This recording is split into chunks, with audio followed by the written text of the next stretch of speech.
معزز حاضرین جمعہ، میری پیاری اسلامی ماؤں اور بہنوں، تمام قسم کی تعریف، توصیف، بڑائی، بزرگی، کبریائی اس وحدہ لا شریک کے لیے لائق و زیبا ہے جو سارے جہانوں کا پالن نہار ہے۔ سبحان اللہ و بحمدہ، سبحان اللہ العظیم۔ درود و سلام کا نزول ہو میرے اور آپ کے آخری نبی جناب احمد مجتبی محمد مصطفیٰ صلی اللہ علیہ وسلم پر۔ اللہم صلی علی محمد وعلی آل محمد کما صلیت علی ابراہیم وعلی آل ابراہیم انکا حمید مجید۔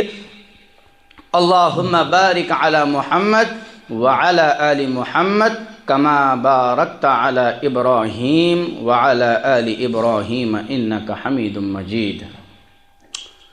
خطبہ جمعہ کی مناسبت سے جس عنوان کو لے کر آج میں آپ لوگوں کی خدمت میں حاضر ہوا ہوں، میرا عنوان ہے موانع ہدایت، یعنی ہدایت سے روکنے والی چیزیں کون سی ہے۔ یہ بہت ہی اہم اور حساس موضوع ہے۔ اگر اس موضوع کو لے کر ایک چیز پر آپ لوگوں کے سامنے روشنی ڈالی جائے تو اس پر 10-15 جمعہ یوں ہی ختم ہو جائیں گے۔ اسی لیے اختصار کے ساتھ جو چیزیں مجھے آپ لوگوں کے سامنے بیان کرنی ہیں، انہی چیزوں کو میں آپ لوگوں کی خدمت میں رکھنے کی 1-2 جمعہ میں یہ ساری چیزیں ختم کرنے کی کوشش کروں گا انشاءاللہ۔ ہم اللہ تعالیٰ سے دعا کرتے ہیں کہ رب العالمین مجھے حق کہنے اور آپ لوگوں کو حق سننے کی توفیق عطا فرمائے۔ عزیزان ملت،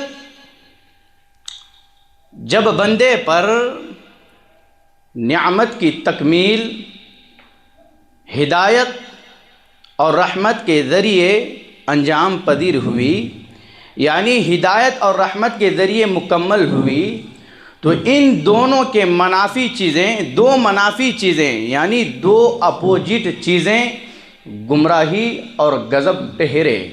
یعنی ہدایت اور رحمت کی جو اپوزٹ چیزیں ہیں وہ کیا ہے؟ غضب ہے، گمراہی ہے۔ تو اسی لیے رب العالمین نے مجھ کو اور آپ کو یہ حکم دیا کہ ہم اس سے یہ سوال کریں کہ رب العالمین مجھ کو اور آپ کو ان لوگوں کے راستے کی ہدایت عطا فرمائے جن لوگوں پر رب العالمین کا انعام و اکرام ہوا ہے۔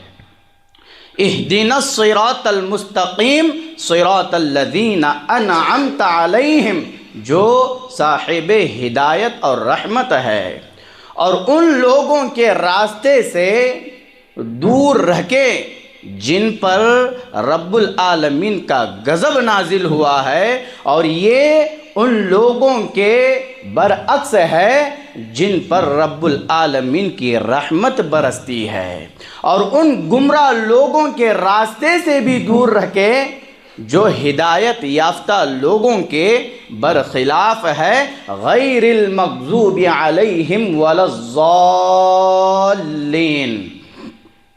عزیزان ملت، ہدایت یہ سب سے بڑی دولت اور سب سے بڑی نعمت ہے، اور یہ اتنی اہم اور جامع، افضل اور واجب ترین دعاؤں میں سے ہے جس کی اشد حاجت بلکہ ضرورت ایک انسان کو ہوتی ہے۔ اور ہم اس دعا کو روزانہ شب و روز دن و رات میں 17 مرتبہ بطور فرض نمازوں میں اس کا اہتمام کرتے ہیں۔ فجر کی 2 رکعت، ظہر کی 4 رکعت، عصر کی 4 رکعت، مغرب کی 3 رکعت، عشاء کی 4 رکعت، کل 17 رکعت میں ہم روزانہ رب العالمین سے یہ دعا کرتے ہیں، اہدنا الصراط المستقیم صراط الذین انعمت علیہم، اے پروردگار عالم ہمیں ان لوگوں کے راستے پر چلانا جن پر تیرا انعام و اکرام ہوا ہے، اور ان لوگوں کے راستے سے بچانا جن پر تیرا غضب نازل ہوا ہے اور جو گمراہ ہے۔ لیکن کبھی کبھار دعا کرنے والے کی دعا کی کمزوری کی وجہ سے، اس کے نفس میں دعا کی کمزوری کی وجہ سے اس کی دعا رب العالمین کی بارگاہ میں قبول نہیں ہوتی ہے۔ آپ دیکھیں اتنے لوگ، اتنے مصلیان اکرام روزانہ دن و رات میں رب العالمین سے یہ دعا کرتے ہیں۔ ایک قبر پرست مشرک، دوسروں کو حاجت روا مشکل کشا سمجھنے والا، اوروں کے سامنے اپنے ہاتھوں کو ٹیکنے والا بھی رب العالمین کے سامنے جب ٹھہرتا ہے تو یہی دعا کرتا ہے، لیکن اس کی دعا قبول نہیں ہوتی ہے۔ کیوں؟ وجہ کیا ہے؟ اس کے نفس میں دعا کی کمزوری کی وجہ سے اس کی دعا رب العالمین کے یہاں پر قبول نہیں ہوتی ہے۔ اس کے اندر کی جو لگن تڑپ چاہت ہوتی ہے ہدایت کے راستے پر چلنے کی، وہ تڑپ لگن چاہت کمزور ہوتی ہے، اس لیے اس کی دعا قبولیت کا درجہ نہیں رکھتی ہے۔ اور بعض لوگ یہ شکایت لے کر کے بھی حاضر ہوتے ہیں کہ مجھے ہدایت کے راستے کی کمزوری کی شکایت ہے، کہ میں ہدایت کے راستے پر چلنے کی طاقت نہیں رکھتا ہوں۔ مجھے معلوم ہے کہ کتاب و سنت کا راستہ ہی صحیح راستہ ہے، مجھے معلوم ہے کہ سلف صالحین کا راستہ ہی تمام خیر و بھلائیوں کا راستہ ہے، اس راستے پر چلنے میں ہی ایک آدمی کی فلاح و بہبودی ہے۔ مجھے معلوم ہے کہ یہ خارجیت کیا ہے، مجھے معلوم ہے کہ یہ کیا اخوانیت کیا ہے، مجھے معلوم ہے کہ یہ رافضیت کیا ہے، مجھے معلوم ہے کہ یہ تحریکیت کیا ہے، مجھے معلوم ہے کہ یہ سہولت کاری کس کو کہا جاتا ہے، مجھے معلوم ہے کہ یہ اسراریت کیا ہے، مجھے معلوم ہے کہ یہ مودودیت کیا ہے، مجھے معلوم ہے کہ آج دین کے نام پر جتنی تنظیمیں جماعتیں بن رہی ہے یہ اصلاح کا کام نہیں کر رہی ہے، یہ بگاڑ کا کام کر رہی ہے، عقدی بگاڑ امت میں پیدا کر رہی ہے۔ یہ ساری چیزیں مجھے معلوم ہے، باوجود اس کے میں حق پر چلنے کی استطاعت طاقت نہیں رکھتا ہوں۔ اس کے اسباب کیا ہے، نتائج کیا ہے، آخر اس کا علاج کیا ہے، کیوں میں حق کے راستے پر چلنے کی طاقت نہیں رکھتا ہوں؟ تو میرے بھائیوں یاد رکھے اس کے بہت سارے اسباب ہیں۔ کبھی کبھار وہ سارے کے سارے اسباب ایک آدمی کے اندر جمع ہو جاتے ہیں اور اس آدمی کو حق کے راستے پر چلنے سے روکتے ہیں۔ تو کبھی کبھار چند ہی اسباب، چند ہی چیزیں جو ہدایت سے روکنے والی ہے وہ ایک آدمی کے اندر پائی جاتی ہیں اور آدمی کو حق کے راستے پر چلنے سے روکتی ہے۔ تو کبھی کبھار ایک ہی چیز ایک آدمی اور ہدایت کے درمیان میں حائل ہو جاتی ہے اور اس آدمی کو ہدایت کے راستے پر چلنے سے روکتی ہے۔ اسی حساب سے آدمی حق کے راستے پر چلنے کی طاقت اور قوت نہیں رکھتا ہے۔ وہ اسباب کیا ہے جن اسباب کے پائے جانے کی وجہ سے آدمی حق پر چلنے کی طاقت قوت نہیں رکھتا ہے؟ میرے بھائیوں بہت سارے اسباب ہیں، اختصار کے ساتھ کچھ اسباب آپ لوگوں کی خدمت میں پیش کرتا ہوں، اور مرد ہو کہ عورت، چھوٹے ہو کہ بڑے، سب اپنا جائزہ لے، محاسبہ کریں، اپنے آپ میں کھنگالے دیکھیں کیا یہ اسباب میرے اندر پائے جاتے ہیں یا نہیں۔ اگر میرے اور آپ کے اندر یہ اسباب پائے جا رہے ہیں تو یہ اسباب مجھ کو اور آپ کو ہدایت کے راستے پر چلنے سے روک رہے ہیں۔ اس میں سے پہلا سبب کیا ہے جو آدمی کو ہدایت سے روکتا ہے؟ موانع ہدایت ہے، یعنی آدمی کو حق کے راستے پر چلنے سے رکاوٹ بنتا ہے۔ وہ پہلا سبب معرفت کی کمزوری، علم کی کمی ہے۔ آدمی کے اندر معرفت نہ ہو، علم نہ ہو، آدمی کو معلوم نہ ہو کہ حق کا راستہ کون سا ہے، تو آدمی سب کو ایک اینک سے دیکھے گا اور سب کو سچ گردانے گا اور سب کو حق پر ہونے کی دلیلیں پیش کرتا رہے گا، کیونکہ اس کے پاس علم نہیں ہے، وہ علم سے دور ہے۔ تو بندے کا جو کمال ہے وہ دو ہی چیزوں پر ہوتا ہے، بندے کا کمال دو ہی چیزوں پر ہوتا ہے، باطل سے حق کی معرفت، حق کو پہچاننا، اور حق اور باطل کے درمیان تمیز کرنا، پہچان حاصل کرنا۔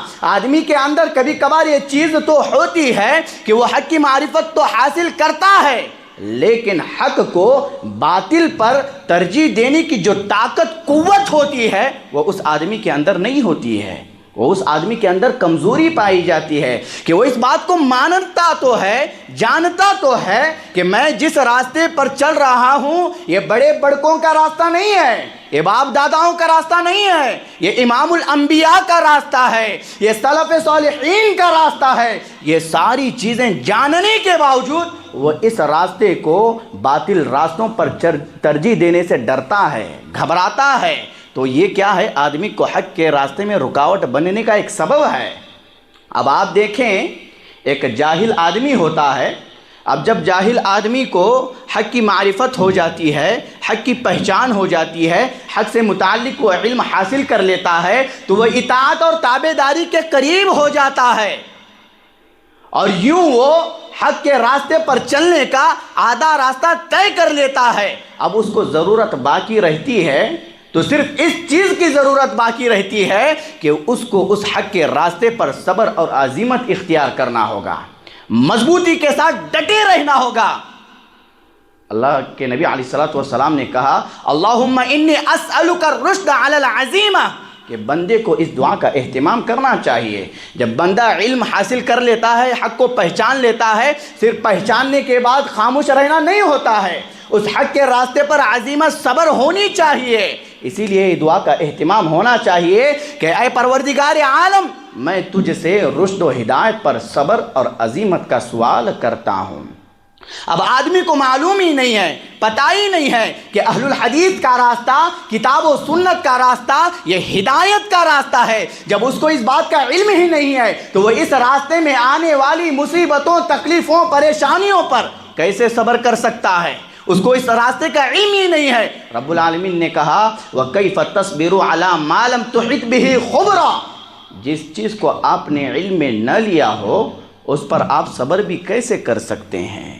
اور یہی چیز بہت سارے کفار کے درمیان حائل ہے کہ وہ دین اسلام کے بارے میں کچھ جانتے نہیں ہیں، دین اسلام کے بارے میں ان کو کچھ پتہ نہیں ہے، اسی لیے کفار دین اسلام سے، اہل اسلام سے، اسلام کے ماننے والوں سے بغض رکھتے ہیں، عداوت کرتے ہیں، دشمنی کرتے ہیں۔ کیوں؟ کیونکہ ان کو دین اسلام کے بارے میں علم نہیں ہے، وہ پہچانتے نہیں ہیں، اور جو دین اسلام کے بارے میں معلومات حاصل کرتا ہے وہ ہدایت کے راستے پر گامزن ہو جاتا ہے، وہ ہدایت کے راستے پر چلنے والا بن جاتا ہے۔ اسی لیے عربی کا مقولہ ہے، کہا جاتا ہے کہ لوگ جس چیز کو نہیں جانتے ہیں نا اس کے دشمن بن جاتے ہیں، لوگ جس چیز کے بارے میں واقفیت نہیں رکھتے ہیں وہ اس کے دشمن بن جاتے ہیں، اور یہی حال آج مسلمانوں کی اکثریت کا ہے۔ ان کے باپ داداؤں نے، مولویوں نے جو اماموں کے گڈ انہیں پلائے ہیں وہ انہی کو صحیح سمجھتے ہیں، وہ انہی کو برحق سمجھتے ہیں، اور جو کتاب و سنت کے راستے پر چل رہے ہیں، جو کیا ہے، متبع کتاب و سنت ہے، سلفی العقیدہ، سلفی حضرات، صحیح العقیدہ حضرات، وہ ان کے دشمن بن جاتے ہیں۔ بھائیوں، آج مسلمانوں کی اکثریت اسلام سے نابلد ہے، اسلام کے بارے میں انہیں کچھ معلوم نہیں ہے، وہ اسلام کے بارے میں کچھ جانتے نہیں ہیں، اسلام کی گہرائی سے، اسلام کی حقیقت سے وہ ناواقف ہے، اسلام کی حقانیت ان کے سامنے کھلی ہوئی ہے، لیکن پھر بھی وہ ناواقف ہے، جہالت میں اپنی زندگیاں گزار رہے ہیں۔ اور آج لوگوں کی زبانوں پر ایسے ایسے الفاظ، اگر وہ الفاظ بھی سن لیں تو لوگوں کی عقلیں کیا ہے، پریشان ہو جائے گی، اتنے خطرناک الفاظ لوگ اپنی زبانوں سے نکالتے ہیں۔ یہ وجہ کیا ہے؟ وجہ یہی ہے کہ وہ اسلام کے بارے میں جانتے نہیں ہیں۔ اسلام کے بارے میں اگر ان کو معلومات ہوگی تو وہ حق کے راستے پر صبر اور عزیمت کے ساتھ چلنے والے بن جائیں گے۔ کیا کہتے ہیں لوگ؟ جب میں نے توبہ کی، رب العالمین کی طرف انابت اختیار کر لی، نیک عمل کرنے لگا، تو میری روزی تنگ ہو گئی، میری معاش تنگ ہو گئی، لوگوں کے کیا ہے، حملوں کا اس کو ڈر کھانے لگتا ہے، اگر میں حق کے راستے پر چلوں تو یہ ساری پریشانیاں مجھ کو آ گھیرے گی اور ان پریشانیوں کا سامنا مجھ کو کرنا پڑے گا. یہی لوگوں کی زبانوں پر ہے. ہاں، اور کہتے ہیں کہ جیسے ہی میں نے حق کے راستے کو چھوڑ کر کے معصیت میں اپنی زندگی گزارنا شروع کر دی، رب کی نافرمانی میں اپنی زندگی گزارنا شروع کر دی، تو میری روزی کیا ہے، بڑھنے لگی. ہاں، مجھے مدد آنا شروع ہو گئی. اتنے جاہلانہ باتیں آج لوگوں کی زبانوں پر ہیں. ان کی زبانوں پر لفظ اہل حدیث تو ہوتا ہے، ان کی زبانوں پر کتاب و سنت کا نام تو ہوتا ہے، ان کی زبانوں پر سلفیت کا نام تو ہوتا ہے، لیکن اس حقیقت کے پیچھے وہ کچھ اور ہی چھپاتے ہیں. وہ اللہ تعالیٰ کی عبادت کرتے ہیں تو محض اپنے پیٹ اور خواہش نفس کے لیے کرتے ہیں. آج دیکھو کتنے ایسے مسلمان ہیں، جاؤ جائزہ لو، خود اپنے گھروں سے ہی اس کی ابتدا کرنا، شروعات کرنا، اپنے گھر والوں کو دیکھنا. کتنے ایسے ملیں گے آپ کو جو لا الہ الا اللہ پڑھتے ہیں، قبروں کے آگے جھکتے ہیں، جو لا الہ الا اللہ پڑھتے ہیں، ہاتھوں میں تعویذ دھاگے کڑے باندھ لیتے ہیں، جو لا الہ الا اللہ پڑھتے ہیں، غیروں کے سامنے مانگتے ہیں، سوالات کرتے ہیں، اپنی حاجتیں پوری ہونے کا ان سے عقیدہ رکھتے ہیں. کیا آج نہیں ہے ایسا؟ یہ علم سے کیا ہے، یہ اسلام سے دوری کا نتیجہ ہے. یہ اسلام کے بارے میں جانتے نہیں ہیں. رب العالمین نے کہا وَمِنَ النَّاسِ مَن يَعْبُدُ اللَّهَ عَلَى حَرْفٍ، اور لوگوں میں بعض لوگ ایسے بھی ہیں جو ایک کنارے پر ٹھہر کر کے اللہ کی عبادت کرتے ہیں، وہ اسی کو صحیح سمجھ لیتے ہیں. جاننے گننے کا ان کے اندر مادہ ہی نہیں ہوتا ہے. جو پہلے سے چلا آ رہا ہے وہی چلے گا اور اسی پر مریں گے. یہی تو ہوتا ہے، یہی تو چلا آ رہا ہے. اور مسلمانوں کی اکثریت اسی لیے ہدایت کے راستے سے ہاتھ دھو بیٹھی ہے، ہدایت کے راستے پر نہیں چل رہی ہے. تو وجہ یہی کہ وہ اسلام کے بارے میں کچھ نہیں جانتے ہیں، اسلام کے بارے میں ان کو علم نہیں ہے، ان کے پاس معرفت کی کمزوری ہے. اگر آدمی معرفت کی کمزوری کو دور کر دے گا اور دین اسلام کے بارے میں معلومات حاصل کرے گا کہ ہمارا اسلام کیا ہے، اللہ نے ہمیں کیوں پیدا کیا ہے، یہ ساری چیزیں جانے گا، تو یقین مانیے گا وہ شخص ہدایت کے راستے پر گامزن ہو جائے گا اور پوری دنیا مل کر کے اس کو اس راستے سے نہیں ہٹا سکتی ہے. یہ ہوتا ہے کمال ہدایت کے راستے کا اور علم حاصل کرنے کا. تو یہ پہلی چیز ہے کہ مجھ کو اور آپ کو علم حاصل کرنا چاہیے. اگر آدمی علم حاصل نہیں کرے گا، دین اسلام کے بارے میں نہیں جانے گا، تو یہ چیز آدمی کے لیے ہدایت کے راستے پر چلنے کے لیے رکاوٹ بن جائے گی. ہاں، تو دوسری چیز جو ہدایت سے رکاوٹ بنتی ہے، ہدایت سے رکاوٹ بننے والی جو چیزیں ہیں، ان میں سے دوسری چیز عدم اہلیت ہے. اب عدم اہلیت کیا ہے؟ نااہلی جس کو کہا جاتا ہے وہ ہے قابلیت کا مادہ آدمی کے اندر نہیں ہوتا ہے. میں نے تمہیدی طور پر یہ بات ذکر کی تھی کہ لوگ یہ شکایت لے کر کے آتے ہیں کہ یہ ساری گمراہیوں کو ہم جانتے ہیں لیکن اس کے باوجود ہم حق کے راستے پر چلنے کی طاقت استطاعت نہیں رکھتے ہیں. کیوں؟ اس کی وجہ کیا ہے؟ اس کی وجہ یہی ہے کہ ان لوگوں کے اندر عدم اہلیت پائی جاتی ہے، ان کے اندر نااہلی ہوتی ہے. وہ دین اسلام کے بارے میں مکمل معرفت رکھتے ہیں لیکن اس کے باوجود حق کے راستے پر چلنے کی جو طاقت، جو کیپیسٹی ہوتی ہے، وہ ان کے اندر سے ختم ہی ہوتی ہے. انہی لوگوں کے بارے میں رب کا قرآن کہتا ہے وَلَوْ عَلِمَ اللَّهُ فِيهِمْ خَيْرًا لَأَسْمَعَهُمْ وَلَوْ أَسْمَعَهُمْ لَتَوَلَّوْا وَهُمْ مُعْرِضُونَ. اگر رب العالمین ان کے اندر کوئی خوبی دیکھتا تو ان کو ضرور سنا دیتا، اور اگر وہ انہیں سنا بھی دے تو وہ روگردانی کریں گے بے رخی برتتے ہوئے. بھائیوں، ان لوگوں کی مثال اس کیا ہے؟ زمین کی طرح ہے، اس سخت زمین کی طرح ہے جو بارش سے سیراب تو ہوتی ہے لیکن پودے اگانے کی قابلیت اس کے اندر موجود نہیں ہوتی ہے. بارش کا پانی تو اس پر پڑتا ہے اور وہ اس سے سیراب بھی ہوتی ہے لیکن دیگر زمینوں کی طرح پودا اگانے کی جو طاقت، جو قابلیت ہے، وہ اس زمین کے اندر نہیں ہوتی ہے. اور آج مسلمانوں کی اکثریت کا حال یہی ہے. ان کے دل سخت اور سنگ ہو چکے ہیں، اور جن کے دل سخت و سنگ ہو جائیں گے، جن کے دل بیمار ہوتے ہیں، وہ دل اللہ سے دور ہوتے ہیں. ان پر علم کا کچھ اثر نہیں ہوتا ہے، حق کا کچھ اثر نہیں ہوتا ہے۔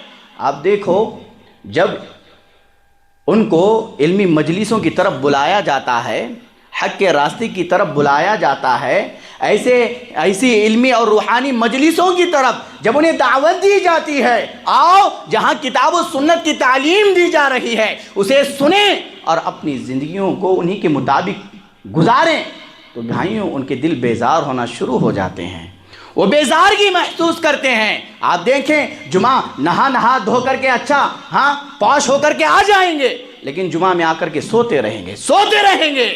یہ شیطانی علامت ہے، یہ شیطانی علامت ہے۔ آدمی آدھا پون گھنٹہ بیٹھ کر کے اللہ تعالیٰ کی کتاب قرآن مجید کی آیات کو اور کیا نبی علیہ السلام کے احادیث مبارکہ کو سننے کی طاقت نہیں رکھ سکتا ہے، تو یاد رکھیے گا یہ شیطانی علامت ہے، یہی عدم اہلیت ہے۔ آپ حق کو سن کر کے قبول کرنے کی طاقت آپ کے اندر نہیں رکھتے ہیں۔ وہیں پر فلم انڈسٹری کی باتیں کریں، بتاؤ کہ فلاں مووی آئی ہے، فلاں تھیٹر میں اس کو ڈالی گئی ہے، نہا دھو کر کے کیا ہے ان کی نیندیں حرام ہو جائے گی جب تک اس پکچر کو نہ دیکھ لے۔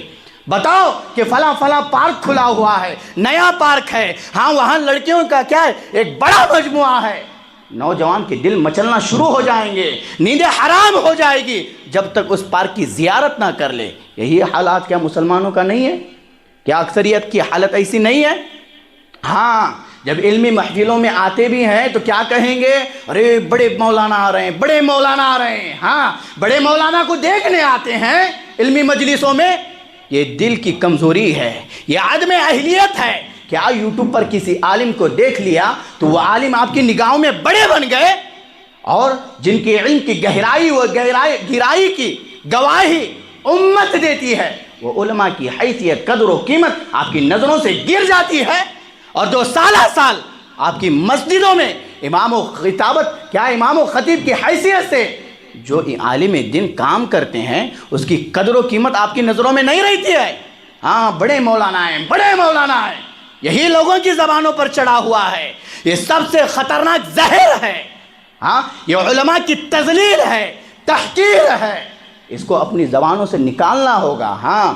جن کی گہرائی کی بات تو کیا کہیں، جن کی امت گواہی دیتی ہے، بھائی ایسے علماء سے آپ ناواقف ہیں، جانتے ہی نہیں ہیں۔ بس سوشل میڈیا کو جو آ رہے ہیں، میں یہ نہیں کہہ رہا ہوں کہ ان کو یہ نہ کرنا، لیکن ایک عالم دین کے بڑک پن کو دوسرے عالم دین کے سامنے بیان کرنا ایک عالم کی تذلیل اور تحقیر ہے، اتنا جان لیجئے گا۔ اور اس گندگی میں سب ملوث ہیں، سب ڈوبے ہوئے ہیں، اور اس گندگی کو مجھے اور آپ کو نکالنا ہوگا، اور یہ عدم اہلیت کی دلیل ہے۔ اگر آپ فائدہ اٹھانے آتے، آپ اپنی روح کو تسکین دینے کے لیے، سکون پہنچانے کے لیے آتے، تو آپ کا مقصد یہی ہوتا کہ جو کچھ وہاں پر کہا جا رہا ہے میں سنوں گا اور اسی کے مطابق عمل کروں گا۔ اسی غرض سے علمی مجلسوں میں آدمی کو شرکت کرنی ہوگی، اسی غرض سے علماء کرام کے مجالس میں اس کو پہنچنا ہوگا۔ دور دراز جا رہے ہیں، فلاں جگہوں پر جلسے ہو رہے ہیں، فلاں عالم کو بلایا گیا، انٹرٹینمنٹ ہو رہا ہے، ہنسی مذاق ہو رہا ہے، لوگوں کے اندر کیا ہے مسکراہٹیں چھا رہی ہے، تو آپ نے کیا سمجھ لیا یہی دین ہے؟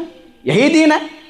آپ دور دراز خرچ کر کے گئے اور پھر وہاں جانے کے بعد کچھ فائدہ اٹھا کر کے نہیں آئے، تو آپ کے جانے کا کیا مقصد ہے؟ بیکار ہے، فضول ہے۔ اسی لیے میرے بھائیوں، علمی مجلسوں میں، جلسوں میں جب بھی شرکت کیجئے گا تو یہی ہو کہ میں اپنے آپ کی اصلاح کرنے کی غرض سے وہاں پر پہنچ رہا ہوں، یہی مقصد ہونا چاہیے، اور جا کر کے وہاں پر جو کچھ باتیں کہی جاتی ہے اسی کے مطابق عمل کرنے والے بن جائے۔ اگر صرف سننے کی حد تک رہیں گے، حق بات کو سنیں گے اور اس پر عمل نہیں کریں گے، تو یہ عدم اہلیت ہے، یہ عدم اہلیت ہے، یہ نااہلی ہے۔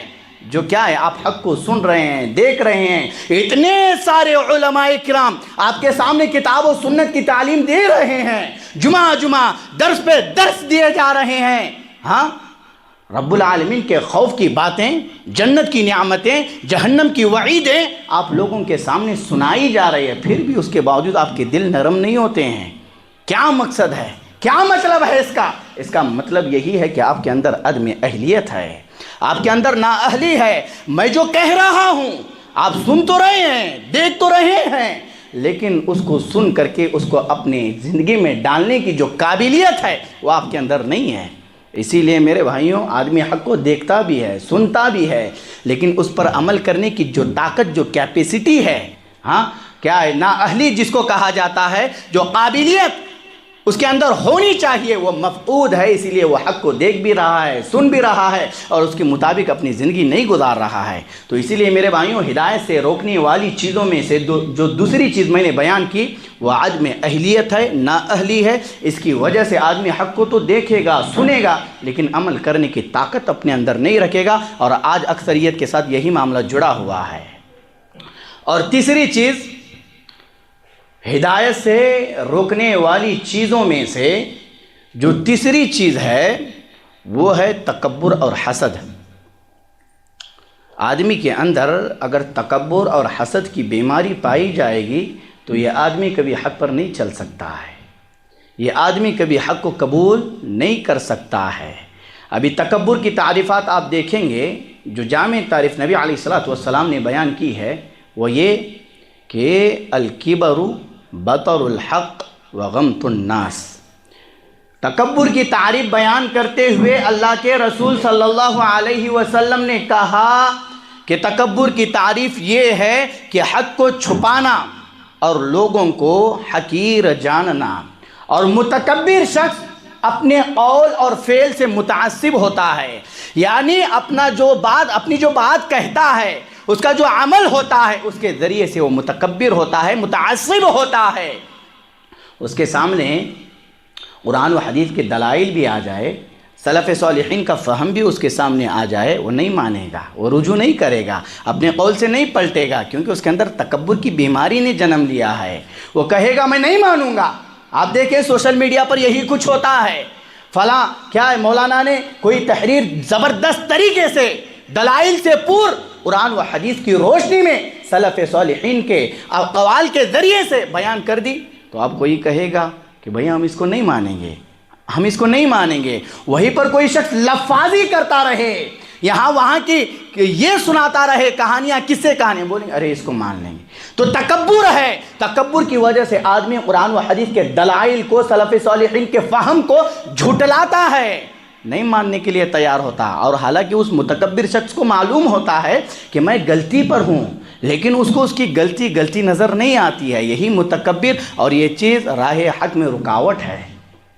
یہ تکبر بدبختی کی چابی ہے، اور بدبختی کی ابتدا تکبر سے ہوتی ہے، اور اس کی سب سے بڑی دلیل شیطان کا تکبر کرنا ہے، شیطان کا تکبر کرنا ہے۔ اس نے تکبر میں آ کر کے رب العالمین کے حکم کو ماننے سے انکار کر دیا، اور اس خوشی میں مبتلا ہو گیا کہ وہ حضرت آدم علیہ السلام سے بہتر ہے۔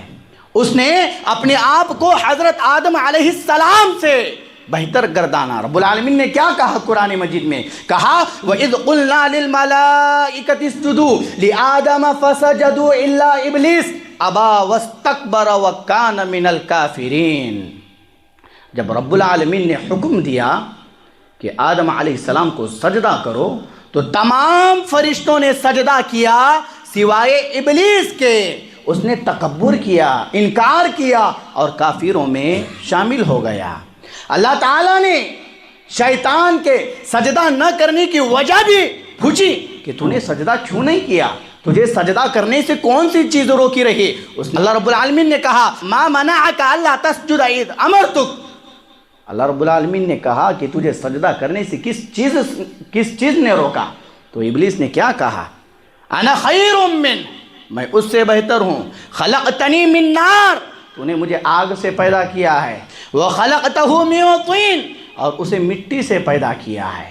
مطلب اس کا آگ سے پیدا کیے جانا، وہ اپنے آپ کو بہتر سمجھا آدم علیہ السلام سے، اور اسی تکبر میں آ کر کے ابلیس نے حضرت آدم علیہ السلام کو سجدہ نہیں کیا۔ تو رب العالمین نے کیا کہا؟ قال فاهبط منها فما يكون لك ان تتكبر فيها فاخرج انك من الصاغرين۔ تو نکل جا یہاں سے، تیرا حق نہیں تھا کہ تو اس میں تکبر کرتا، تو ذلیل لوگوں میں سے ہے۔ ایک مقام پر رب العالمین نے کہا قال فاخرج منها فإنك رجیم وإن عليك اللعنة إلى يوم الدین، تو نکل جا یہاں سے، تو کیا ہے مردود ہے اور یوم جزا تک تجھ پر لعنت کی جائے گی۔ میرے بھائیوں، آپ نے تکبر کا انجام دیکھا؟ تکبر میں آ کر کے شیطان نے حق کو جھٹلایا۔ کس کے فرمان کی بغاوت کر رہا ہے؟ کس کے فرمان کی نافرمانی کر رہا ہے؟ وہ رب العالمین جو سارے جہانوں کا پالنے والا ہے، پروردگار ہے، اس کے حکم کو ماننے سے شیطان نے انکار کیا۔ کیوں انکار کیا؟ کہ میں بہتر ہوں، میں کیسے سجدہ کر سکتا ہوں؟ اور آج بھی یہی بیماری اکثریت کے اندر دکھائی دیتی ہے۔ وہ کہتے ہیں کہ میں کیسے مانوں، میں تو بڑا ہوں، وہ مجھ سے چھوٹا ہے، وہ قرآن و حدیث کی باتیں تو کر رہا ہے، لیکن اگر میں اس کی باتیں مانوں تو میری تذلیل ہوگی، تحقیر ہوگی، نہیں ہوگی؟ یہی سوچ کر کے وہ حق کو جھٹلائے گا، حق کو نہیں مانے گا، حق سے روگردانی کرے گا، حق سے اعراض کرے گا۔ آدمی کے اندر تکبر نہیں ہونا چاہیے۔ قرآن مجید کھولیں میرے بھائیوں، قرآن مجید کا مطالعہ کریں، آپ کے یہاں پر تفاسیر ہے، اس کو کھول کر کے کبھی دیکھیں تو آپ کو معلوم ہوگا کہ سابقہ قوموں نے جو اس قوم سے، اس امت سے پہلی جتنی امتیں گزری ہے، ان کے نبیوں نے جب انہیں دعوت توحید پیش کی تو ان کی قوم نے کیا کہا؟ اللہ تعبدوا الا اللہ۔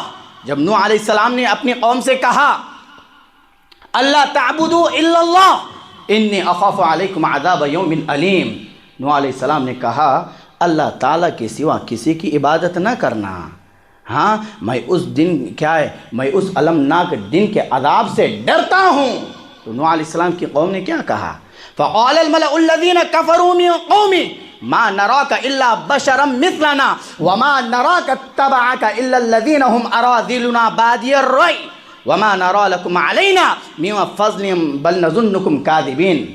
کیا کہا نوح علیہ السلام کی قوم نے، چودھریوں نے، بڑے بڑے لوگوں نے کیا کہا؟ یہی کہا ہم تو تجھے اپنے جیسا ہی خیال کرتے ہیں اور کوئی معزز شخص تیری اتباع نہیں کرتا ہے سوائے ان لوگوں کے۔ کیا کہا؟ سوائے ان لوگوں کے جو سطحی رائے رکھتے ہیں، جو چھوٹی رائے رکھتے ہیں، جو پست اور کیا ہے حقیر ہے، وہی لوگ تیری اتباع کرتے ہیں۔ کیا ہم تو نہیں دیکھتے کہ تجھے ہمارے اوپر کوئی فضیلت حاصل ہے؟ کس کو کہہ رہے ہیں؟ نوح علیہ السلام کو کہہ رہے ہیں بل نظنکم کاذبین، ہم تو تجھے جھوٹا سمجھتے ہیں، ہم تو تجھے جھوٹا کہتے ہیں۔ اللہ اکبر کبیرہ۔ نوح علیہ السلام نے جب ان کی قوم کو دعوت توحید پیش کی تو ان کی قوم نے تکبر میں آ کر کے اس دعوت توحید کو ٹھکرایا، انبیاء کرام کو جھٹلایا۔ آپ جاؤ قوم عاد کو دیکھیں، ہاں قوم عاد کیا سمجھتی تھی اپنے آپ کو؟ ہم سب سے بڑے طاقتور ہیں، ہم کیا ہے؟ سب سے بڑے طاقتور ہے۔ فَأَمَّا عَادٌ فَاسْتَكْبَرُوا فِي الْأَرْضِ بِغَيْرِ الْحَقِّ وَقَالُوا مَنْ أَشَدُّ مِنَّا قُوَّةً۔ کیا کہا قوم عاد نے؟ قوم عاد نے کہا کہ اللہ رب العالمین نے کہا کہ انہوں نے زمین میں ناحق تکبر کیا۔ قوم عاد نے زمین میں ناحق تکبر کیا، اور وہ کیا کہتے تھے کہ ہم سے بڑھ کر طاقتور کون ہے، ہم سے بڑا طاقتور کون ہے؟ کیا کہا اللہ رب العالمین نے ان کا جواب دیتے ہوئے؟ کہا اولم یروا ان اللہ الذی خلقهم هو اشد منهم قوة وكانوا بآیاتنا یجحدون۔ سبحان اللہ، سبحان اللہ۔ رب العالمین نے کیا کہا؟ کہا کہ کیا یہ لوگ نہیں دیکھتے ہیں کہ جس نے ان کو پیدا کیا ہے، جس نے ان کو پیدا کیا ہے وہ یقیناً ان سے زیادہ طاقتور ہے؟ کیا یہ اس چیز کی طرف نہیں دیکھتے ہیں؟ تو قوم عاد نے تکبر میں آ کر کے رب العالمین کے فرامین کو جھٹلا دیا، رب العالمین کی آیات کا انکار کر بیٹھے۔ جاؤ فرعون، قارون، حامان کو دیکھیں، کیا کہا رب العالمین نے ان کے بارے میں؟ وقارون وفرعون وحامان وَلَقَدْ جَاءَهُمْ مُوسَى بِالْبَيِّنَاتِ فَاسْتَكْبَرُوا فِي الْأَرْضِ وَمَا كَانُوا سَابِقِينَ۔ اللہ تعالیٰ نے کہا کہ ہم نے قارون کو، فرعون کو، حامان کو ہلاک کر دیا، جو کیا کرتے تھے؟ زمین میں ناحق تکبر کرتے تھے۔ وہ ہم سے آگے نہیں بڑھ سکتے ہیں بھائی، یہ زمین میں ناحق تکبر کیا کرتے تھے اور انہوں نے حق کو جھٹلایا، تو اللہ نے ان کا انجام بھی بیان کیا قرآن مجید میں۔ قارون اپنے خزانوں کے بلبوتے پر تکبر کیا کرتا تھا۔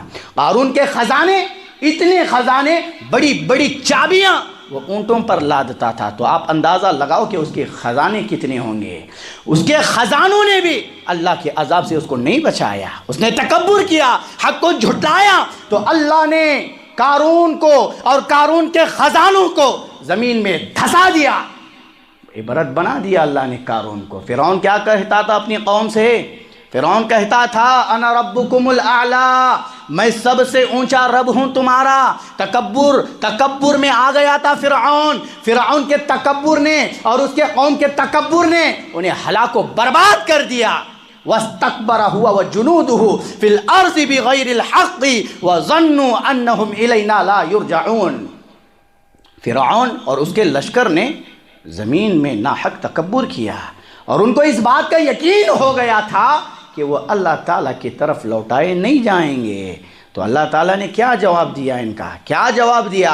اللہ نے کہا فَأَخَذْنَاهُ وَجُنُودَهُ فَنَبَذْنَاهُمْ فِي الْيَمِّ فَانظُرْ كَيْفَ كَانَ عَاقِبَةُ الظَّالِمِينَ۔ ہم نے فرعون اور اس کے لشکر کو سمندر میں پھینک دیا۔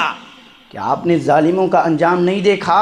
بھائیوں، یہ تکبر کی خطرناکی ہے، یہ تکبر کی بیماری ہے جس کی وجہ سے آدمی حق کو جھٹلاتا ہے، رب العالمین کے فرامین کا باغی بن جاتا ہے، سرکش بن جاتا ہے، کتاب و سنت سے روح گردانی کرتا ہے، اعراض کرتا ہے۔ کیوں؟ تکبر، میں بڑا آدمی ہوں، میں بڑا ہوں، کیوں مانوں؟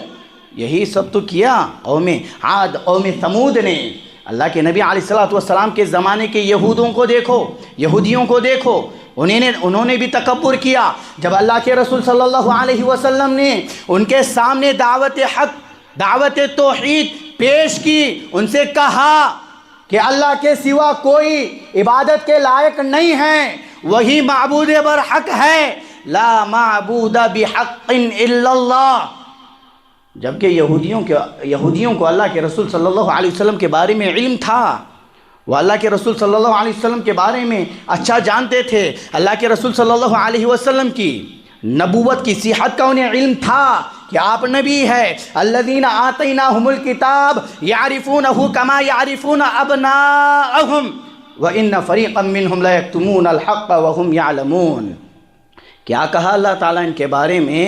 جن کو ہم نے کتاب دی ہے وہ اللہ کے رسول صلی اللہ علیہ وسلم کو ایسے پہچانتے ہیں، ایسے جانتے ہیں جیسے آدمی اپنے بچوں کو پہچانتا ہے۔ وہ اس طریقے سے اللہ کے رسول صلی اللہ علیہ وسلم کے بارے میں علم رکھتے تھے، جانتے تھے۔ اللہ کے رسول صلی اللہ علیہ وسلم کے جو اوصاف تھے، اپنے بیٹوں کی طرح وہ ان اوصاف کو جانتے تھے، لیکن کیوں راہ حق پر نہیں آئے؟ کیوں حق کو جھٹلایا؟ کیوں اس دعوت توحید کو جھٹلایا؟ اسی لیے جھٹلایا، ان کے تکبر نے انہیں اس حق کو جھٹلانے پر مجبور کر دیا۔ اسی تکبر کی وجہ سے وہ راہ راست پر نہیں آ سکے۔ ہاں میرے بھائیوں، آپ دیکھیں ابو جہل کو، عبداللہ بن ابی بن سلول کو، یہ کون لوگ ہیں؟ یہ وہ لوگ ہیں جنہوں نے تکبر کیا اللہ تعالیٰ کی زمین پر، تو ایمان سے ہاتھ دھو بیٹھے، ایمان سے باز رہے۔ اور آج بھی کوئی آدمی، کوئی شخص تکبر کی اس خطرناک بیماری میں پڑا ہوا ہے تو یاد رکھے یہ تکبر اس کو راہ راست پر لانے سے روکے رکھے گی، یہ تکبر اس آدمی کو حق پر چلنے سے روکے گی۔ یہ تکبر کی بیماری نہیں ہونی چاہیے۔ آپ نے اتنے دلائل سنے، شیطان کا تکبر کرنا صرف اس وجہ سے تھا کہ وہ آدم علیہ السلام سے بہتر ہے، اس نے رب کی نافرمانی کر دی۔ قوم عاد اپنے آپ کو سب سے بڑے طاقتور سمجھتے تھے، ہاں، قوم ثمود، قوم مدین، قوم نوح، قارون، فرعون، حامان، جو اپنے آپ کو سب سے بڑا سمجھتے تھے، کیا کر دیا اللہ نے؟ ہاں، دنیا والوں کے لیے عبرت بنا دیا۔ ہاں، ان کا انجام کیا ہوا؟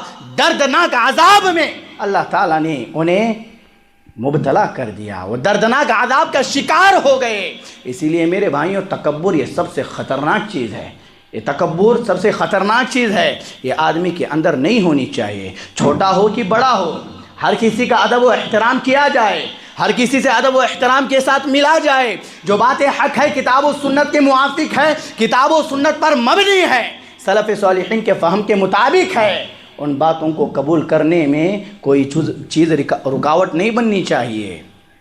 اس کے علاوہ اور بھی بہت سارے اسباب ہیں، تو خلاصہ کلام کے طور پر یہی کہوں گا کہ موانع ہدایت، تکبر سے روکنے والی جو چیزیں ہیں وہ بہت ساری ہے۔ ان چیزوں میں سے آج آپ نے صرف 3 چیزیں جانی ہے، وقت ہو گیا ہے، 3 چیزیں جانی ہیں۔ پہلی چیز کیا ہے؟ علم کی کمی، معرفت کی کمزوری۔ علم نہ ہونا یہ آدمی کو ہدایت سے، حق کے راستے سے روکتا ہے، اور یہی چیز بہت سارے کفار کے درمیان آج حائل ہے، اور مسلمانوں کی اکثریت کا حال بھی آج یہی ہے، وہ حق کے بارے میں، اسلام کے بارے میں کچھ نہیں جانتے ہیں۔ دوسری چیز عدم اہلیت ہے، آدمی کے اندر نااہلی کا پایا جانا ہے، وہ حق کو دیکھے گا، سنے گا، لیکن قبول کرنے کی جو طاقت، جو کیپیسٹی ہے اس کے اندر نہیں ہے۔ آپ نے مکمل تفصیل سنی ہے۔ تیسری چیز کیا ہے؟ تکبر اور حسد ہے۔ اگر یہ 3 چیزیں کسی آدمی کے اندر پائی جائے گی تو وہ حق کو کبھی قبول نہیں کر سکتا ہے، وہ حق کے راستے پر نہیں چل سکتا ہے۔ اس کے علاوہ بقیہ اور بھی بہت ساری چیزیں ہیں، آنے والے جمعہ میں انشاءاللہ آپ لوگوں کی خدمت میں پیش کیے جائیں گے۔ ہم رب العالمین سے دعا کرتے ہیں کہ جو کچھ باتیں کہی گئی ہے رب العالمین مجھ کو اور آپ کو ان باتوں پر عمل کرنے والا بنائے، اور جہاں جہاں ہمارے مسلمان بھائی پریشان ہیں اللہ تعالیٰ ان کی حفاظت فرمائے۔ آمین۔ وآخر دعوانا ان الحمد للہ رب العالمین۔